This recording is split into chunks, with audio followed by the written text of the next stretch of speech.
We're live. I'm Hello. here with Miss Marilyn Darling. We have a few topics we're going to talk about. We'll talk some calligraphy. We've got some books we're going to talk. I don't know if my neighbor's lawnmower is getting picked up. I hope not. We'll even talk a little bit about ink. And so Miss Marilyn Darling comes here from Florida, or not Florida, Southern California. So Santa Ana, all the way. Feel free to join in with any questions. We found out that we can both see the comments, so I will try and make a note of the comments as they go along. So I have a little notepad open. Juicy Louise is here. Hello, Juicy Louise. Hi, Pierre. How are you? Mr. Gustafson is here. And of course, he's in he's near Minnesota you. Right, Minnesota. That's the one. Oh, and Miss Marie is here. Marie. Got Germany.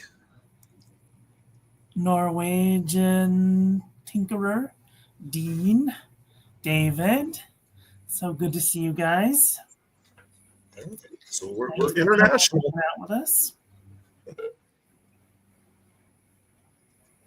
I'm not sure where the date line is. Australia, you might be in tomorrow already. I don't know. Well, I did write the UK time is 8:30, so. Okay. All right. Is it backwards?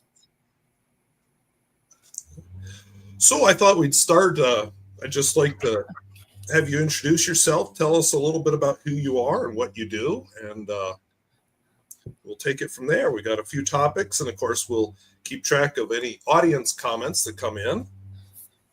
And I'll try to put a few up on the screen just so we know who's here. Very good. Hello, my name is Miss Marilyn Darling. I review fountain pens, ink, and paper. I also teach calligraphy.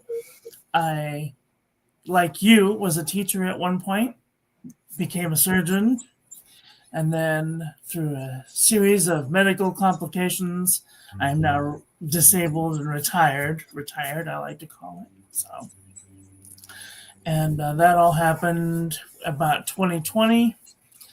And ever since then, I have been teaching about fountain pens, ink, and paper. And one of the things I think your channel is known for is calligraphy. Yes, I also teach calligraphy. I have calligraphy classes on my YouTube channel. They range from an introduction to calligraphy to fountain pen calligraphy 101 to dip pen calligraphy and brush pen calligraphy. And there's a whole bunch of, I've got over 55 hours worth of calligraphy lessons on there. So I try and give them from the beginner's point of view so that other people can see that you don't have to have a $10,000 pen just to have a nice experience. Okay. So I feel like I know what calligraphy is, but then I was trying to come up with a definition for myself before I did this video, and all I could come up with was fancy writing. The definition of calligraphy is basically just that, the art of beautiful writing. Hi, Chris. How are you? And let me tell you, in the beginning, my writing was terrible. I went to the 99-cent store. I bought one of those little tiny those books, that you can buy. The paper was awful. And I just started writing with my favorite Pilot G2. And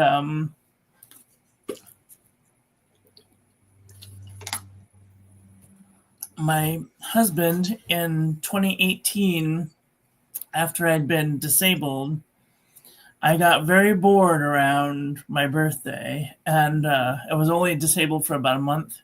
Mm-hmm. And my husband at the time was like, here's your mail. I got a postcard from one of my friends wishing me happy birthday. And I thought, oh, that'd be a lovely thing. I can, write people a Christmas card. And he was like, well, don't do it just yet. Don't do it just yet. So he went into town and bought me this here calligraphy set. I'm going to see if I can switch cameras. Oh, please stand by. Oh, no, not now. Well, it's trying to make me it's trying to make me update my phone. No, I'm busy. Here we go. So can you see this? Yeah, I see the word calligraphy and the word complete on it. Okay, very good. So he bought me this where is it? It's a Hinkler calligraphy set. And it happened to be a broad-edged calligraphy set. It came with the cap and the barrel, and it came with 3 grip sections, and they were all different size. This one just happens to be use my eyeballs, 1.5 millimeter stub, and it came with this book. And if you look at the very front of the book, I thought, okay, this is going to be the type of calligraphy it's going to teach me. But no, it was this type of calligraphy. Oh. And needless to say, I was not very good at it. So I went searching for calligraphy and pens, and I came across the Noodler's Conrad. And the Noodler's Conrad is one of my favorite pens. And then I came across Fountain Pen Revolution, and they have the Ultraflex pens. And I love the Ultraflex pens. And I put the Ultraflex nib on there. Let's see. So he bought me this book, and I made out Christmas cards. They were terrible. And I was like, I need to learn how to do calligraphy. And so I went searching online, and one of the first people that I came across was this lady. Her name is Becca Cortez. She's from the Happy Ever Crafter, and she taught brush pen calligraphy. It's like a sponge, flexible brush pen. And I really liked it, but it wasn't exactly what I wanted. And so I went online again looking for more calligraphy, and I discovered dip pen calligraphy. I have like multiple dip pens now and stuff. So, and then I got introduced to people like Susan Cunningham. She was the first one that I ever saw do flourishing very well. And then Michael Soul does flourishing. And then Michael Ward really taught me how to like do swoops and swirls and in an orderly fashion. And then I kind of went backwards, and I learned cursive writing. And then Pierre Gustafson, our dear friend Pierre Gustafson, was like, you should try and stretch your letters out, make them really fat. And I was like, no, don't do it. And I was like, okay, well, I can play with this for a little while. And then my writing completely changed into this crazy thing that I didn't even recognize anymore. And so, but it was a really good change. I'm really grateful to him for being one of the first persons to sell me a Waterman 12. Where's my Waterman 12? We call the pen Boinga Boinga. Yeah, those vintage Waterman nibs are fun. Oh man, they're so much fun, and I don't know what I did with my Waterman 12. I seem to have. Oh, it's over here. My vintage Waterman 12 with a Boinga Boinga nib. It's so flexible. It's like the most flexy thing. And the first time I ever used it, I was like, oh my God, I'm going to break this thing. But then I started using a dip pen, the spring steel dip pens, and you can't use a whole lot of pressure with these. So I practiced with that a lot before I started using Boinga Boinga. And then our friend Todd Merrill was like, can you please buy this pen so I don't have to buy it? And it was another Waterman 12. Okay. I love Waterman 12s. Their eyedroppers are easy to clean out and take apart. And I don't think I've used a Waterman 12. I've got a Waterman 52 and a Waterman 52 and a half. So. Are those are bladder fill, aren't they? Yeah, they're both bladder fill. Yeah, I learned my lesson early on. I bought a bladder fill pen. I don't remember what it was. It was like it was some pen, and I learned very early and quickly not to use Pilot or Roshizuku inks in a rubber bladder because it will eat the bladder.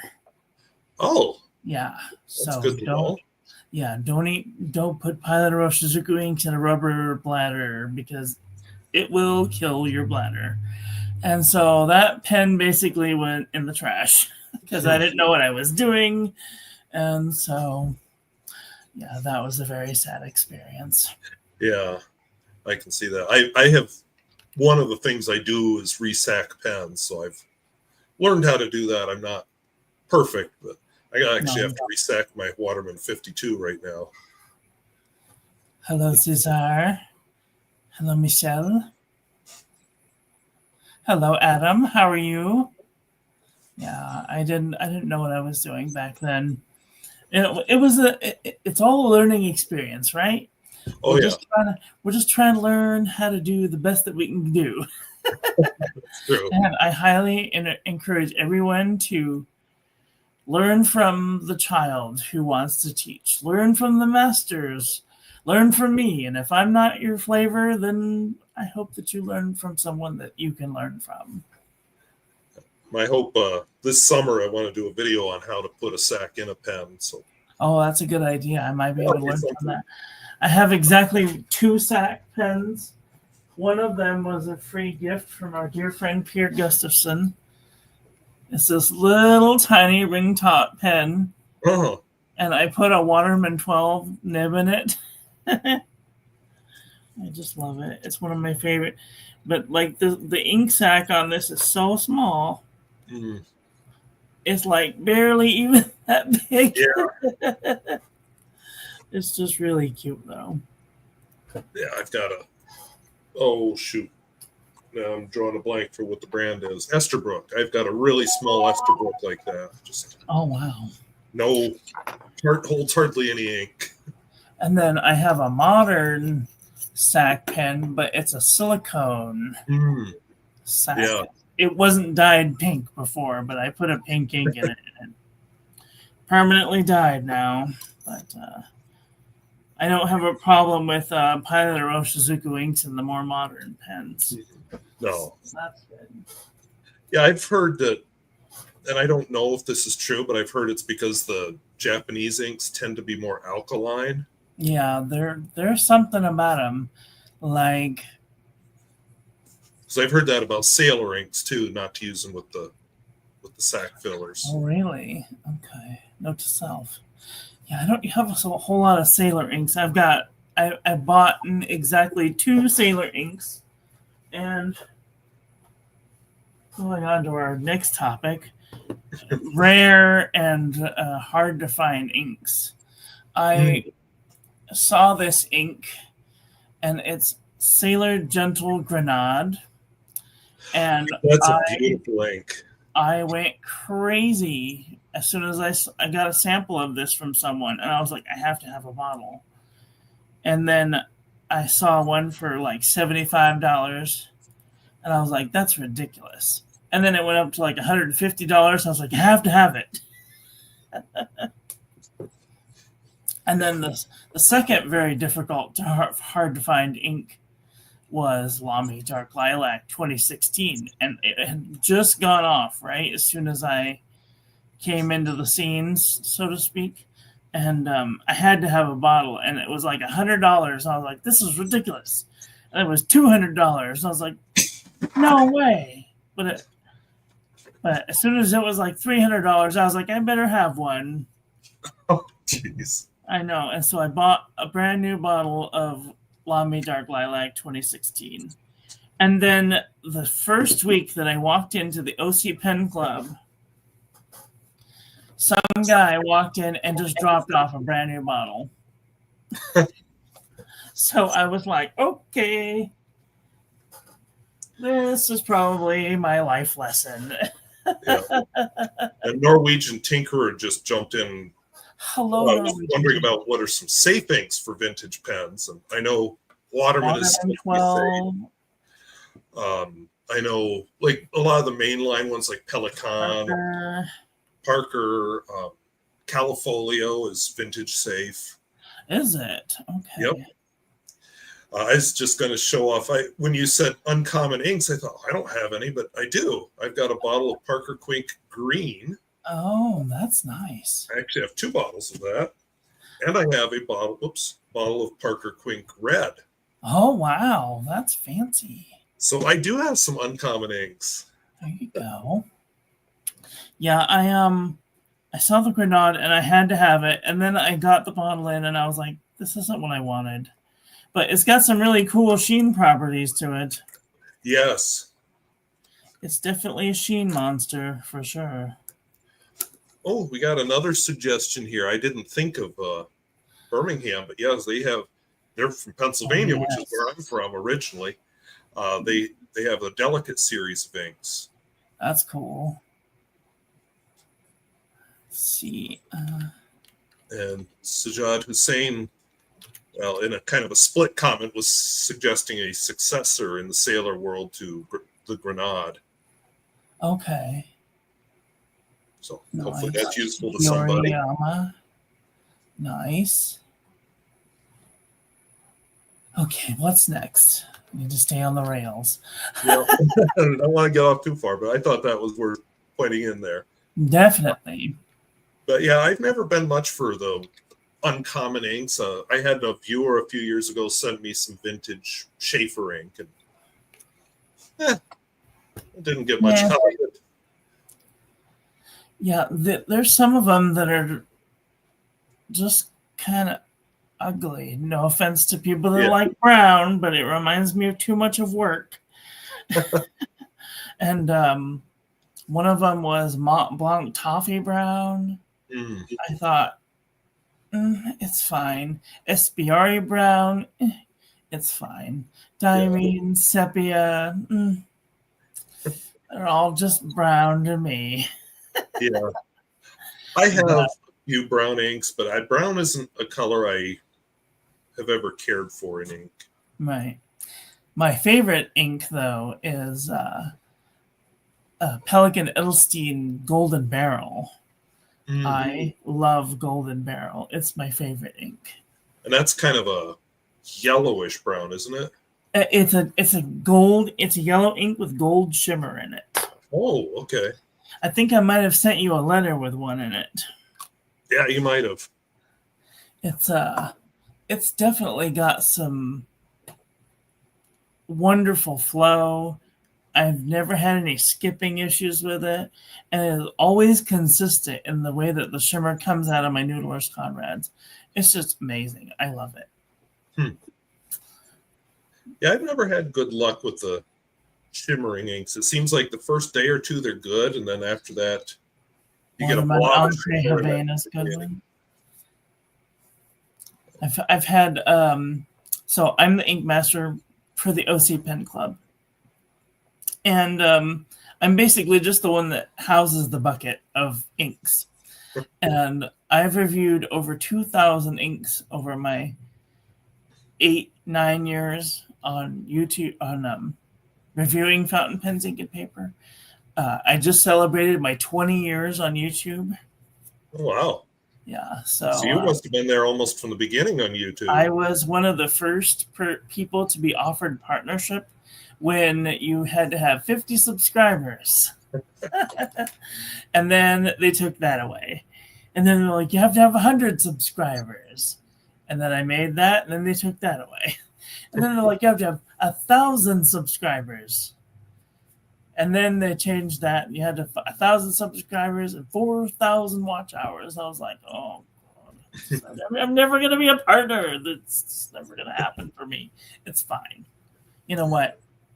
I don't need the money. It's fine. I've made my millions, And now I'm just living in the lap of luxury. Just kidding. So to turn the topic a little bit, one of the things we wanted to talk about was Grail Pens. Oh, yes. You have one of my Grail pens. Yeah. Just out of reach it. over there. Let me see. So you have a version of the pen that I want. I want to see if I can show you the actual pen that I want. Put my glasses on so I can see it clearly. So this is the actual pen that I want. Oh. It's called the Loft Pens Jelly Bean 3 Highworth Rainbow Loft Bespoke Fountain Pen. Ooh. Yours has the slivers in it, doesn't it? Yeah, mine has black between. Let me grab it here. Yeah. Oh, man, I saw that, and I was just like, you dirty rat. The price seems to have gone up a little bit since I bought mine. Oh, my God.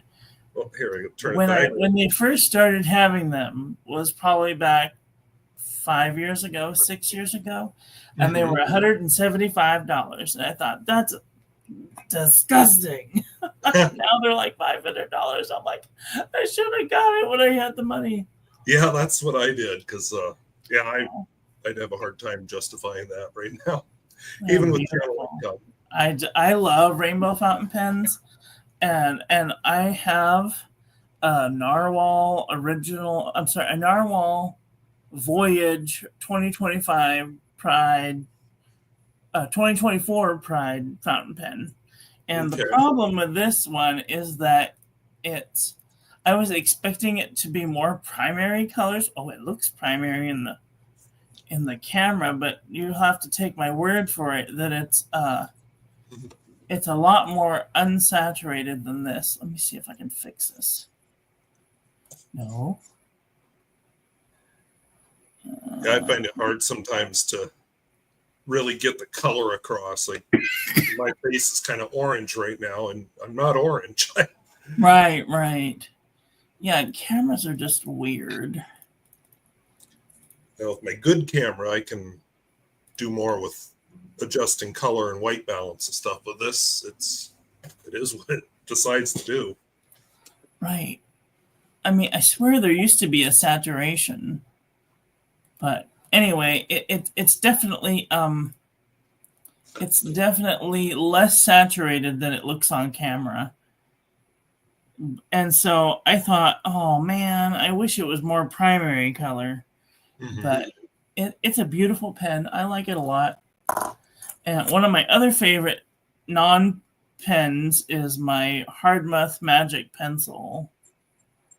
Okay. It writes in rainbow. I have an example somewhere. I have an example somewhere in my void. Yeah, definitely not trying to do that. Happy birthday, Dick Van Dyke. Just letting everyone know it's Dick Van Dyke's birthday. Oh, I remember where I put it. So I put it in my calligraphy book. Oh, of course. Sorry. Everything's backwards for me. Thank you, Mr. Squirrel, for having me on your channel. I really appreciate you. Thank you for being here. Keep writing. Never give up. Never surrender.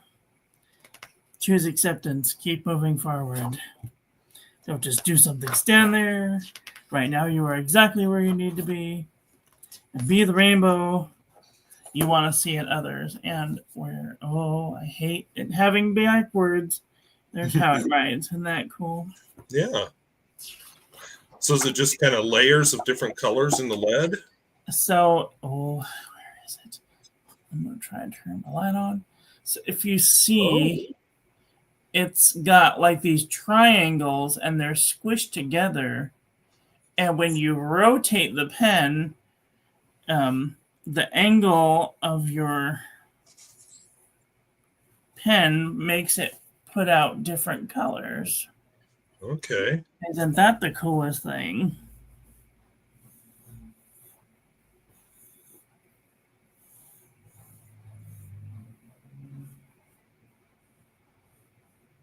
Yeah, I've used pens from that company. I know they do art supplies. I'm trying to remember where they're located. I almost want to say maybe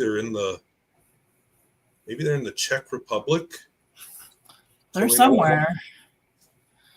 But like, yeah, I really like rainbow things. They're my favorite.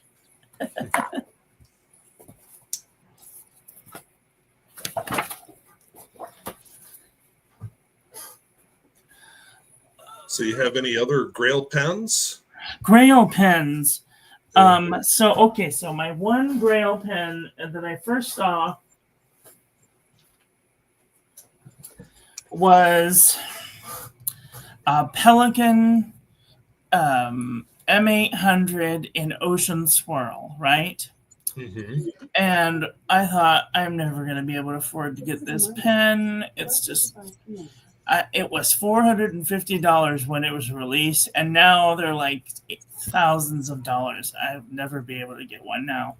But do you prescribe to the Gold Spot magazine? No, I don't. So I prescribe to the Gold Spot magazine, and they put them out periodically. And this pen was on the cover. And this is a Leonardo Memento Magico in emerald, and it looks exactly like the the Ocean Swirl, except for the fact that this one's a little more green, and the Ocean Swirl is like a dark blue. And I didn't even look at the price tag. I just bought it.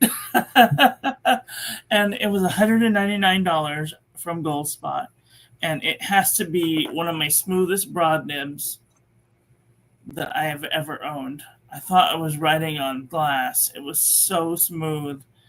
I was just like, whoa, I almost like skidded right off the page. And I can't speak enough about Gold Spot, because I don't think that they live in New Jersey, and they don't have sales tax. So if you're really thinking thoughts that you're getting pens and you don't want to pay sales tax, go for goldspot.com. Otherwise, you can use my my discount codes. I have discount codes from companies, Pen Boutique and Atlas Stationers. So okay. I remember when the Pelican came out, there was kind of controversy over, how it's got the shiny part and then the darker part. Chatoyans. Chatoyans, there we go. Some people were complaining that they got pens that just had the dark part and didn't have the shiny part. Yeah. I mean, it was really difficult to decipher, because most of it just kind of looked like this part here, with like just a little bit of shiny poking out. But like this one really just captivated my eye. I was like, oh my gosh, it is just magnificently gorgeous. I'm trying to put it in a stupid frame and I can't tell where I am. Sorry. This backward stuff is difficult. I'm going to try something. Oh. There, that's better. Now I can see. Can you see? Yeah, I can see it. Okay, yeah, so that's how it looks to my eye. Okay, now all your writing's going to look backwards, probably. Is it backwards? Yeah, it is. Oh, okay. This stupid machine. Yeah. At any rate, this was sort of a Grail pen, but not the real Grail. And like, I'm glad, like, because I found out that Pelican nibs are proprietary. Alexa, stop. Pelican pistons are not able to be taken apart except for 600, 800, or 1,000. And I'm all about being able to disassemble your pens. Like, if I can't disassemble my pen to clean it and like go from a dark color to a light color, I'm not interested. Yeah. I bought a Pelican M200. Where are you? I bought the Pelican M200 in Golden Barrel. Alexa, stop. She's harassing me. Sorry.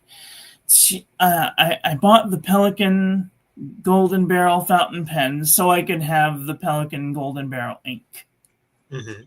and I've never used this pen. I've used it maybe once to try out the ink, but like you can't pull the nib and feed. It doesn't unscrew. It does unscrew, Okay. and you can actually take the nib and feed out, but like it's not recommended. And like you can't take the piston out. It uses a special device, which is just stupid. Like, how are you supposed to service this pen? It costs $200. It's going to cost more than that to ship it off to the company and have it sent back. Anyway, ramble over. Okay. Yeah, I think for me, my big Grail pen right at the moment is a Nikaya. I love Chinese dragons, and there's one. I want a Nikaya Neo Standard, but with there's a blue. I forget what it's called. Not Makie. It's where they put the little powder in it in the Irushi. But anyway, it's a blue ascending dragon on the pen, and that's so. I really wanted the Bumblebee one, but did you see the Bumblebee one? I remember it. Yeah. And then I saw the price tag, and I was like, I could afford a new liver with that. Oh my God. It was something like $10,000 or something like that. And I thought to myself, why? I'm like, the only person that I know that can afford these pens is Dave Burrows. Yeah. Yeah, I've looked at a few, and I just said, nope, never going to buy that one. So here's a little trick. If you're interested in that type of like Urushi and you want a cheaper version that's not going to break the bank, Fountain Pen Revolution has some cheaper versions of the Urushi lacquered fountain pens, and they can install them with a Fountain Pen Revolution Ultra Flex nib. And I think you're getting two worlds with one, and it's not even that expensive. They're like $100. Yeah, for Urushi, that's pretty good because I think so. That is. I've read a little bit about the process of putting it on, and if you screw it up in the middle of putting on all these layers, and throw that pen away. Or it's either that or they grind them down. Here it is. Let's see if I can show you. Oh, they're just fantastic. Where are you? Anywhere. Just switch the camera. FPR. So there's your dragon pen right there. $149. You can't go wrong with that. Yeah, that's a lot less expensive than the one I was looking at, and that's just Fountain Pen Revolution. Yeah, they have a blue dragon, a red dragon, one with a snake. I mean, they're just fantastic. Well, I will have to check that out. They got gold and green, gold and silver, and I don't know what's on there. Oh, a lion. So, I mean, they're doing a really good job.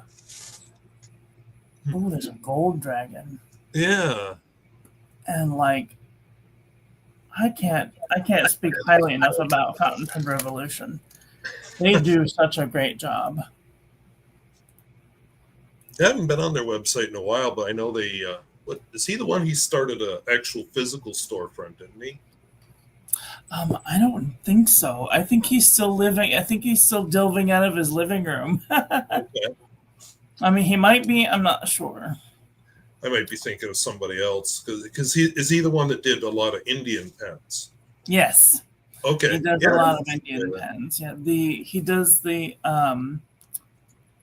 Fountain Pen Revolution. The Ultra Flex nibs are made in India, and then he puts it. They're most of the pens that he makes are made in India, and then he puts them together. I have. Yeah, in India. Almost. Oh, wow. A rainbow of Fountain Pen Revolution pens. Yeah, and a all lot of the Indian pens are kind of they often use ebonite feeds and a little bit yes. more traditional type manufacture. This was another one of my pretty Grail pens. It's got beautiful chatoyancy in it. Let's see if I can. I wish it was an easier shortcut. But it's just, I could just fall into the depths of this pen. It's just so beautiful. And this is a Himalaya with an Ultraflex nib. Yeah, I haven't tried their Ultraflex nibs. And it's proprietary, but you can eyedropper these things and they will just keep going and going and going forever and ever and onwards. So it's just gorgeous pens. And they have like an entire rainbow of them. Yeah, I remember they had a lot of different finishes. But... Well, I'll just mention for everybody, if you have a question for Miss Marilyn Darling or for me, feel free to jump in the comments. We can see those. Yes, by all means, ask questions. We kind of have our outline we're working off of, but we're also open to questions. This is your chance. If you don't want to ask a question now, you can always leave comment, questions, concerns on the YouTube channel. Yeah, and if I haven't yet, I will put a link to Miss Marilyn Darling's channel in the video description. Oh, thanks. Remember if I did or not. Hey, I can do a trick when I do that. Let's see if it'll work here. Yes.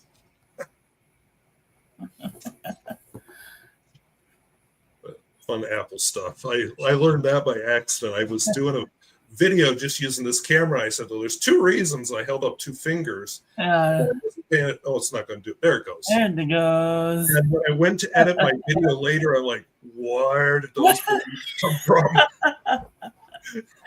I love technology. Yeah.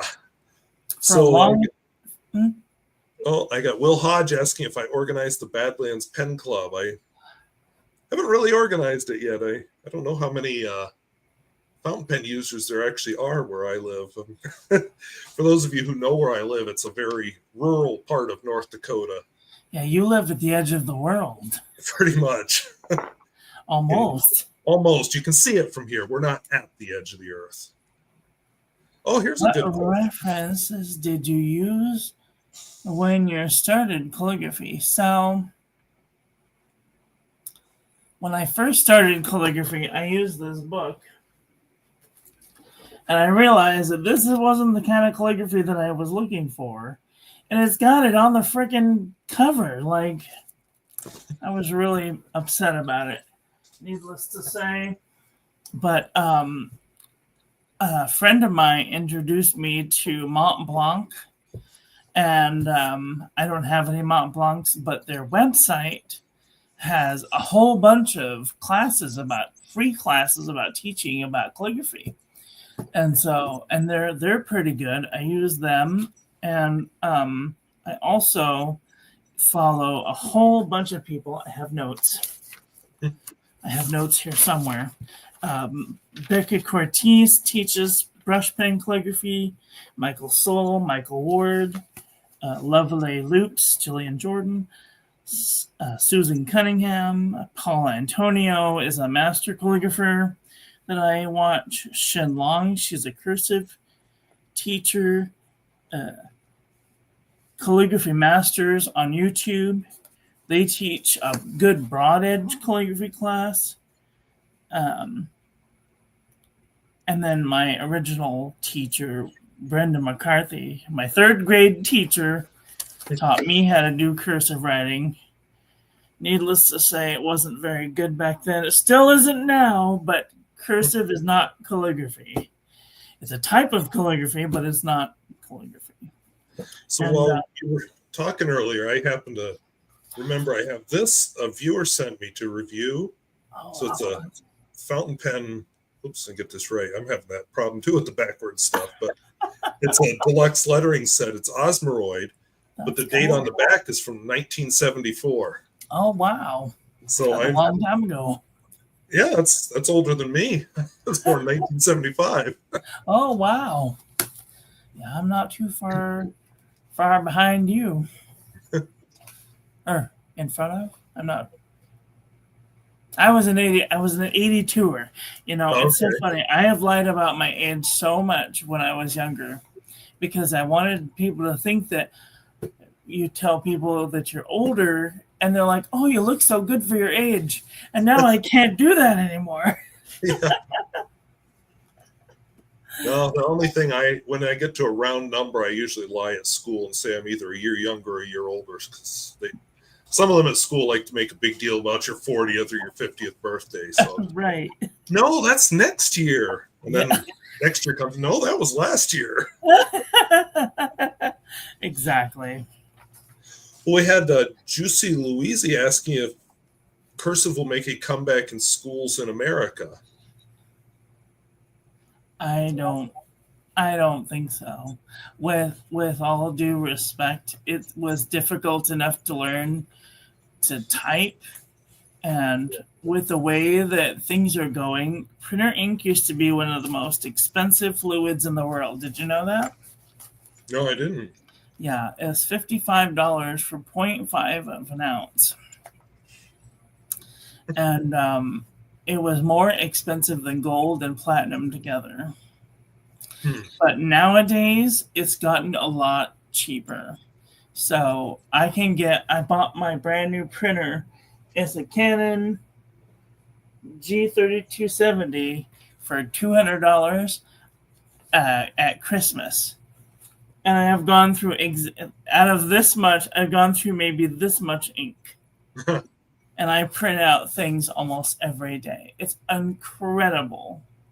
So I don't think that cursive will be. I have seen a lot of more people going towards printing.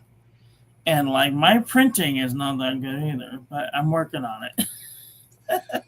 Well, I know they teach cursive at my school, but hardly any kids use it when they get to high school. As soon as they can drop cursive, it's gone. Yeah, printing is definitely more preferred for the people who don't learn cursive writing. It's one of those like, let's speak in secret. Yeah, I always write a letter to the seniors that graduate who give me a graduation announcement. And I had one tell me, well, I had my grandma read it for me. Thanks. Poor thing. What's next on the agenda? To avoid AI and writing a bunch of English classes are going back to handwritten essays. Yes, exactly. Yeah, ask the English teacher where I teach about that. She is frantic about AI. I understand, I was in the medical industry for 16 years. Like, it has its place. When I learned to do the Da Vinci robot, the entire thing would take up my room now, the original. But now the entire thing is about as big as my desk and on wheels. Oh. And so, like people who have a myoclonic trimmer, the normal trimmer that everyone has, like it filters those out. And so we're going to have people with full-on Parkinson's doing surgery these days, So it's going to be amazing once we pull our head out. Yeah. Work and work with the community to move the world forward again. Then it's going to be amazing. Yeah. Well, Atomic Elf says we can use our cursive to send secret messages. Yeah, that's exactly what I meant. Either that or Noodler's Blue Ghost. Yeah. I used to have a friend that lived in Florida, and he sent me one of these. I was like, what is this for? And it just in a random letter. So I'm like looking at it, playing with it, and it's a black light. Oh, yeah. And needless to say, he had some naughty things to say.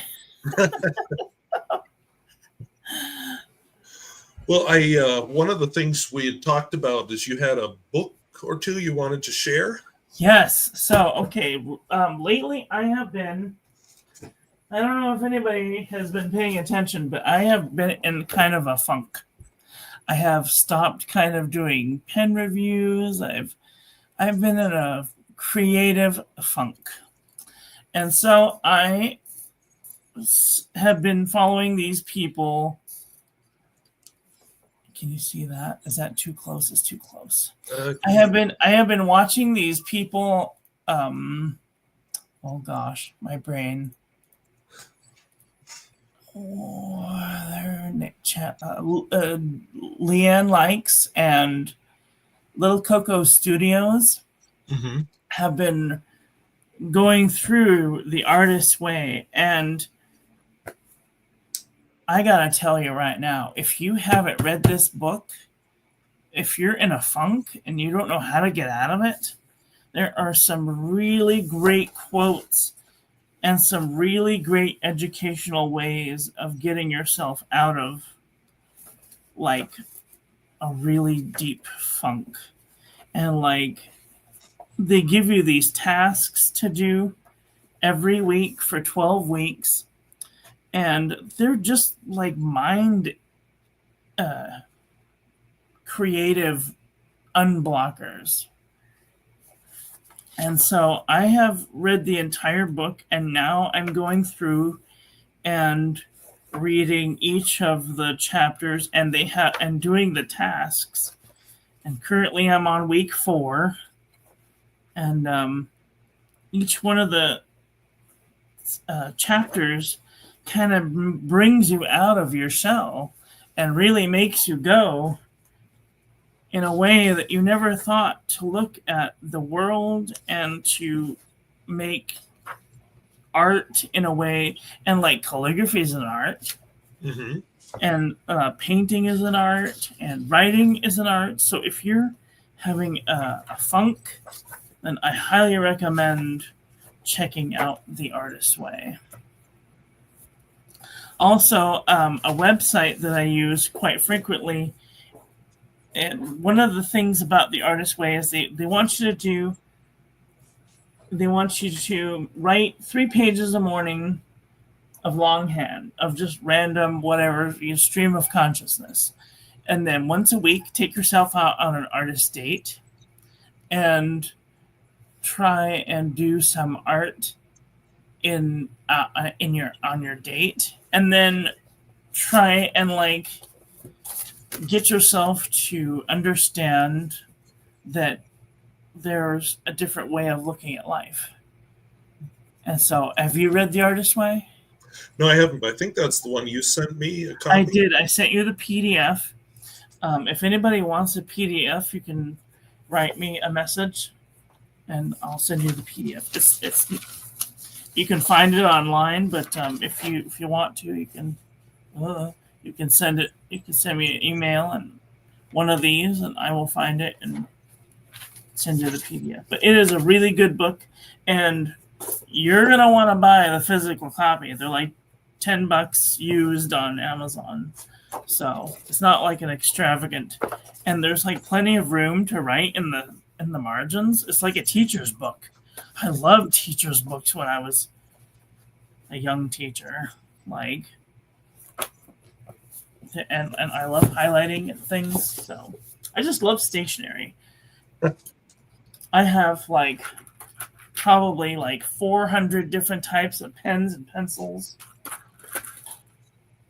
dip pens, and fountain pens, and ballpoints and pencils. So it's definitely getting the creative juices flowing.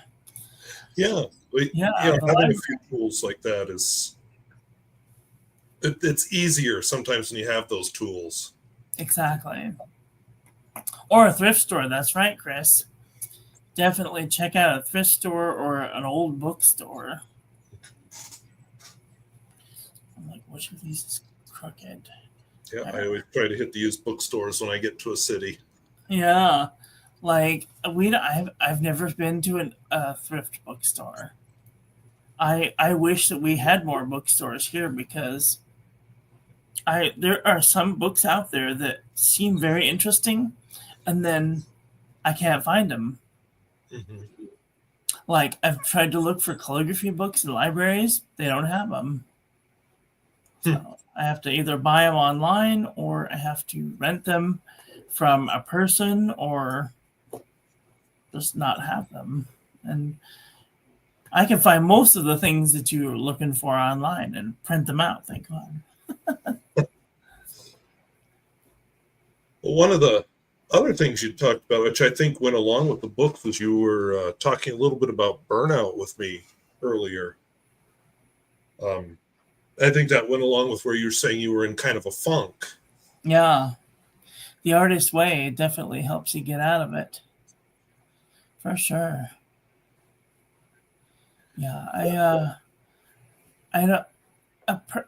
There's life throws certain things at you, Mm-hmm. and you can either choose acceptance and move forward through them and be better for it, or you can come to a grinding halt because it will ruminate in your brain and cause you to disassociate from that task that you liked so much. A person, in short terms, someone left me a really nasty comment, and I went into this giant.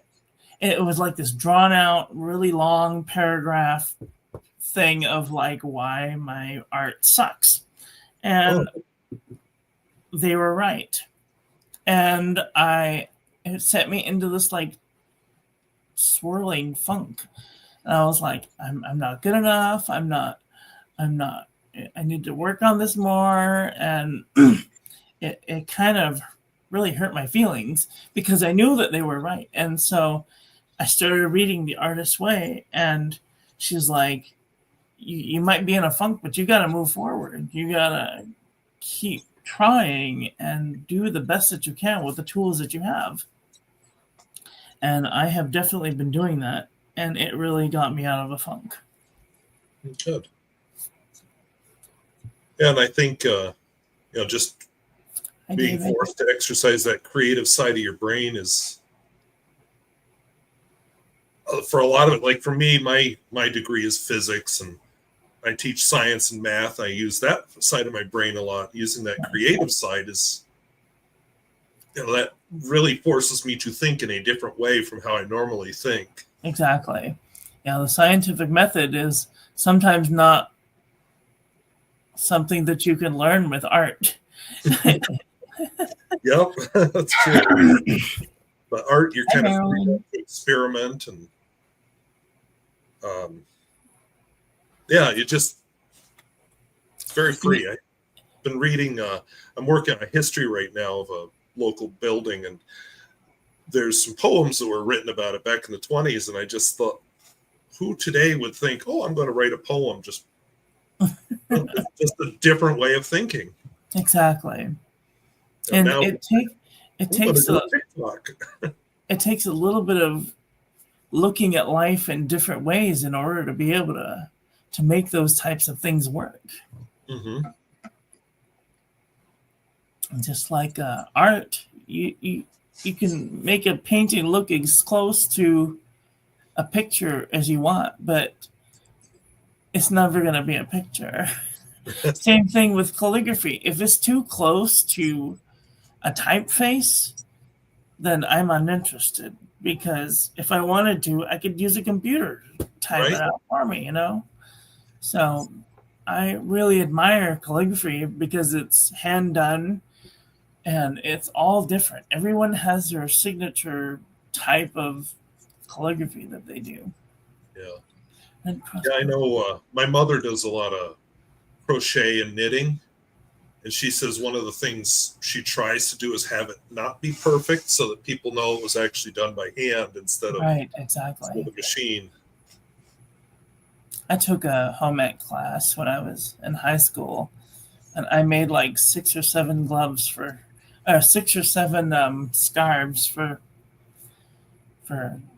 Christmas, and nobody has ever used them because we live in Southern California. It's 80 degrees right now. Yeah, that's one thing here. I definitely like my scarf in the winter. I Need bet one you to need blow it. through my coat right here. Exactly. Everywhere is different.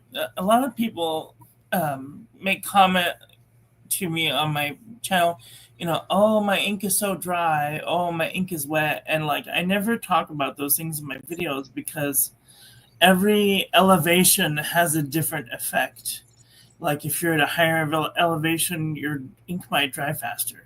Yeah. If you're a lower or more humid environment, your ink might not dry as fast. So everywhere is going to be different.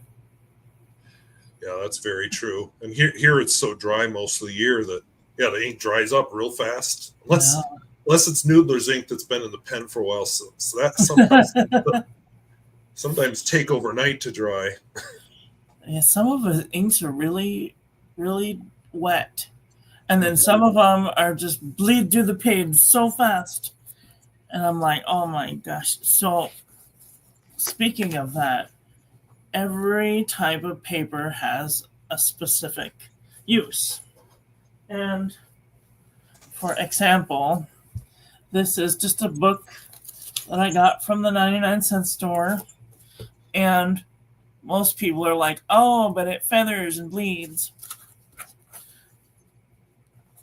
Turn a negative into a positive by turning, by turning your letters into icicles. Oh. Every paper has its purpose. Mm-hmm. If you use crappy printer paper, turn that negative into a positive. Use it for something good.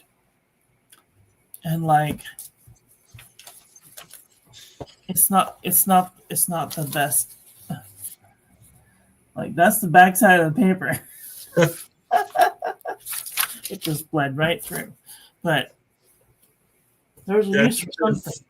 A Noodler's ink, Blue Nose Bear, that's supposed to feather, and the feathering is supposed to be bright blue, and the center of the letter stays darker.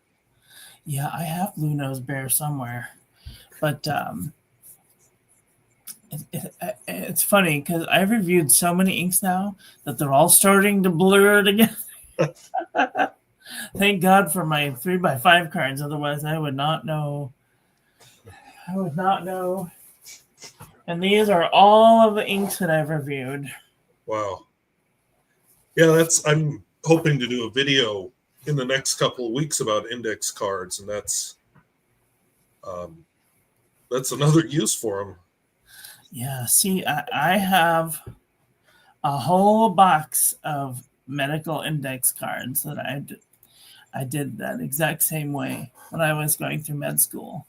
And everybody always made fun of me because I had this like dolly that I would bring in with me with all my 3x5 cards. And they'd be like, what are you doing? I'm like, hey man, I got a system and it works. And if you got a system, show me, because we're all here just to help each other, right? Yep. So. Well, I'm not seeing too many more questions here. Okay, questions. But I'll just mention, if anybody does have questions, this is your chance. I would like to ask you some questions. You mind? Okay. Let's do some rapid fire. Don't think about it too hard. All right. I'm trying to steel myself for this. Flat tops or cigar shape? Cigar. Even Gold though or silver trim? Gold or silver? I like the silver. Posted or unposted? Unposted. Cartridge converter or internal filler? Piston. Internal filler. Bottled, sampled, or cartridges? I like bottles. Subtle or flashy? Subtle. Ink window or no ink window? I like an ink window. Same. Twist cap or snap cap? This one was a hard one for me because I was because I like some of each. I think a snap cap. I like my my AdMock M400 M800s, and I my Pelican has like a quarter twist cap, but any more than that, and I'm like, this could have been a snap cap. Yeah, I've got a few where you're turning for like 3 turns before it comes Oh. off, and you just, oh, really? Seriously, are we done yet? You're still going. Let me see, where was I? Gold nibs or steel nibs? Oh, if I can get gold, I'll take gold. But I am split oh, like steel right nibs down the are middle. good. Yeah. If you can find a good flex nib and a gold nib, great. If you can find a good flex nib and a steel nib, just as good. Basic nib grinds or special nib grinds? Normally I'd say basic, but I discovered I really like the cursive italic. Oh, nice. Planner or journaler? Planner. Nice. I am also a planner and a journaler. So, old Tomoe River or new Tomoe River? Sanzen. Ooh. I don't think I've used any of the new, so I guess I'll go with old. Yeah, I think that this year they really messed up with the Hobonichi. It's just the worst. Oh. It bleeds and feathers. It's just not cute. I know Penultimate Dave was complaining about the change to the Tomoe River paper. It's not good. Oh, we have a question in here asking, what steel nib would you use for calligraphy? I have the Fountain Pen Revolution Ultraflex nibs. You can get an Ultraflex nib, and I put it on my Noodler's Conrad. And who wrote that message? Nambi. I hope I pronounced that right. Nambi. Yeah, they've got.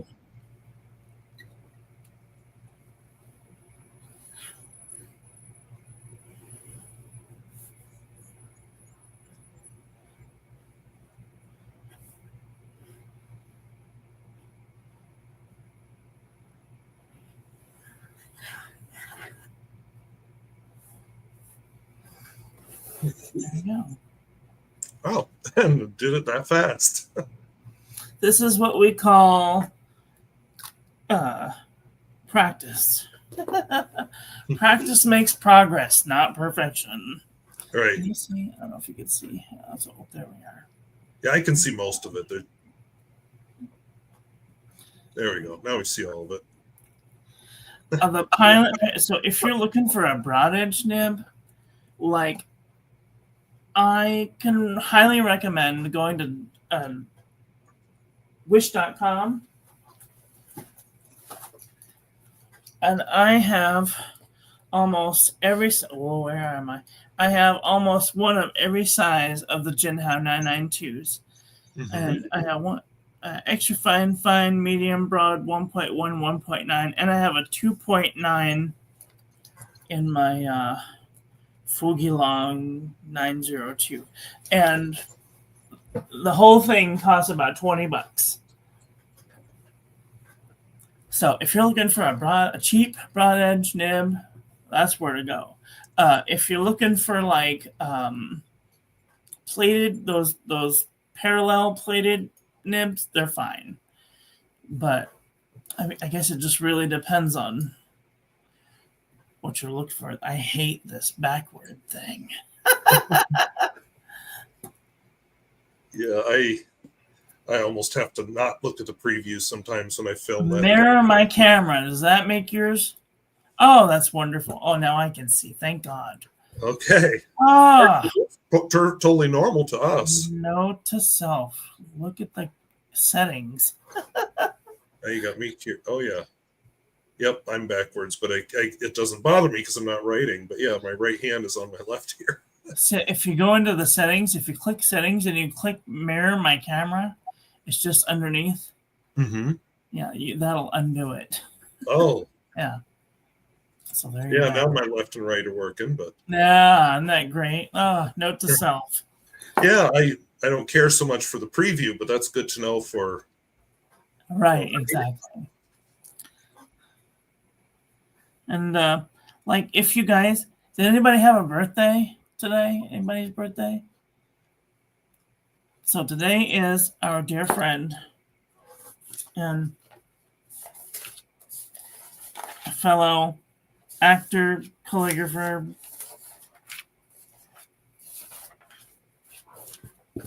Pierre Gustafson is who you're looking for, right? no. Oh, because I think oh yeah, here we go. We're close to his birthday. Pierre Gustafson's is on the 20th. No, apparently it's tomorrow. Oh, tomorrow. That's right. It's on the 30th. Wow. Happy birthday, Pierre. So today is Dick Van Dyke's birthday. So happy birthday, Dick Van Dyke. And Pierre, what's your favorite color? Black. Let's see. We'll write this with a Waterman 12. How's that? Let's see.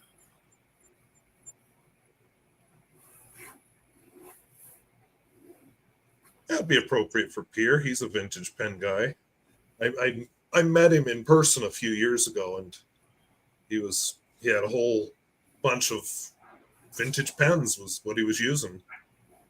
Parker 51s. And I forget what all he had with him, but he was on the road then because he was staying in Minnesota. He wasn't at home with his full collection.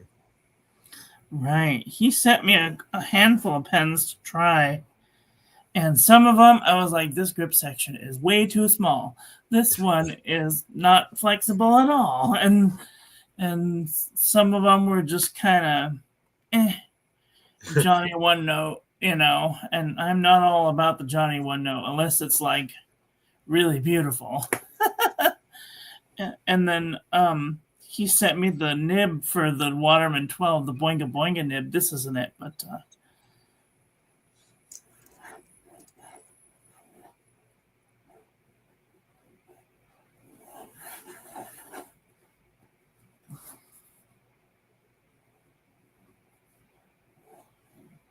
oh, we got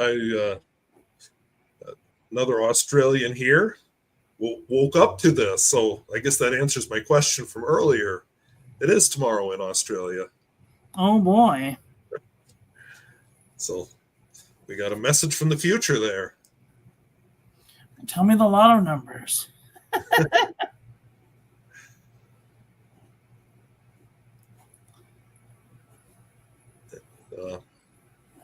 I just wanted to say I appreciated you joining us today. It's been fun talking to you and getting to know you. Thank you for having me. I'm happy to come on anytime and answer questions.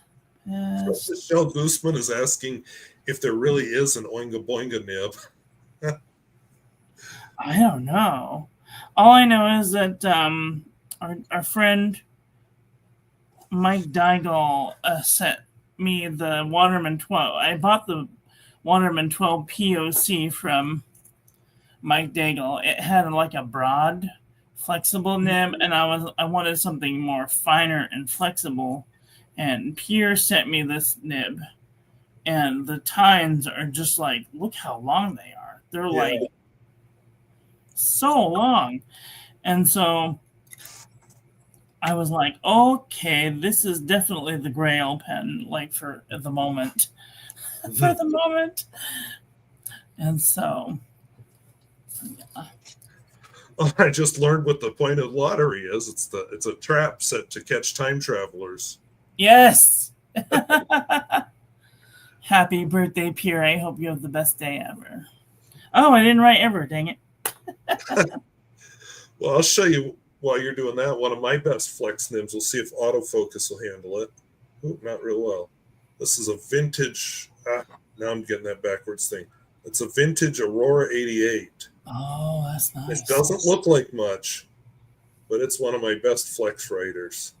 And it's just a very plain, probably from the late 1940s, early 1950s, very plain pen. But that's nice. It's semi-hooded, but very flexible.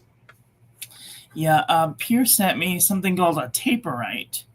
And Waterman's taperite. Waterman taperite. And it was kind of an ugly pen, but it had a very, very fine flexibility to it that was very nice. And then our friend was like, "Here, can you buy this before I buy it?" And I was like, "Oh, it's a Waterman 12. It's only $100. Heck yeah!" And so it is probably one of the most beautiful pens I have in my collection. And then I was very generously gifted a Waterman 12 from my dear friend Craig Rockanova from the OC Pen Club. And I was just blown away. I was like, "Are you sure you want to give me this very expensive pen?" And he's like, "You will enjoy it far more than I will." And I was just like blown away. So now I have 3 of these things. Wow. And I love them all. They are some of the best pens. They kind of suffered, especially that one on the end, the same fate as my Waterman 52.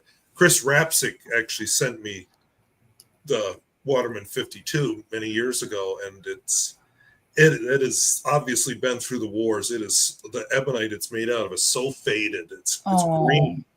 But then you unscrew it, and that's how this one is. The cap is, oh, this used to be a black pen.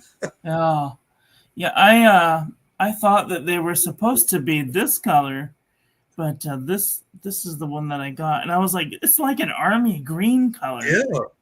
And a friend of the master of the OC Pen Club, he has Dr. G's pen restoration fluid, and it basically colors the pen back to black.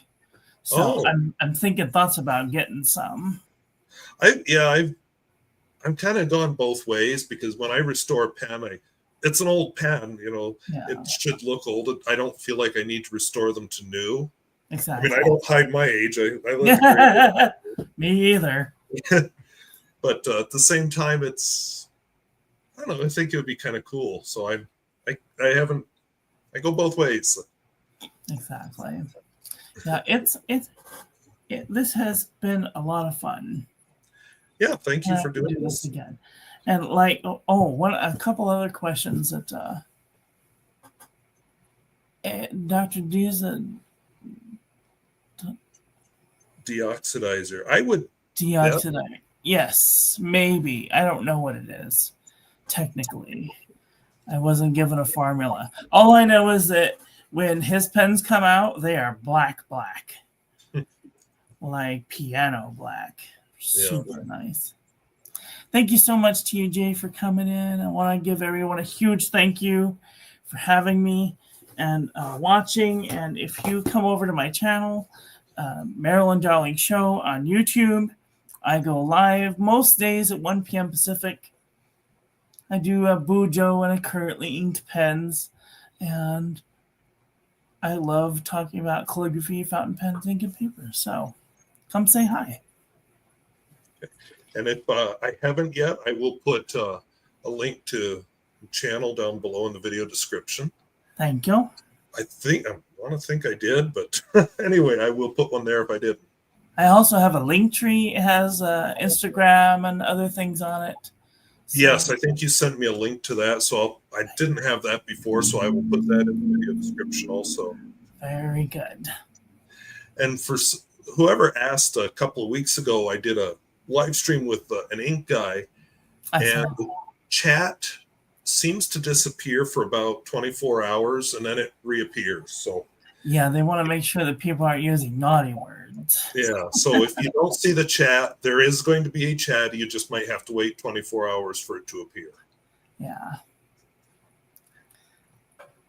So, and then if anybody has comments, you can always leave them in the comments down below. Don't forget to click the thumbs up button. Yeah, I never asked. Subscribe to this guy.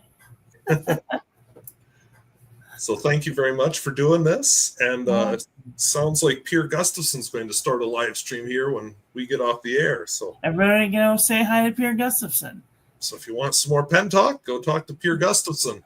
Very good. All right. Well, thank you very much. I'm going to click this end stream button. And if anybody has any suggestions for future guests, let me know. And check out Miss Marilyn Darling's channel. So thank you, and we'll talk to you all later. Bye-bye. Bye. Okay, end stream. There we go.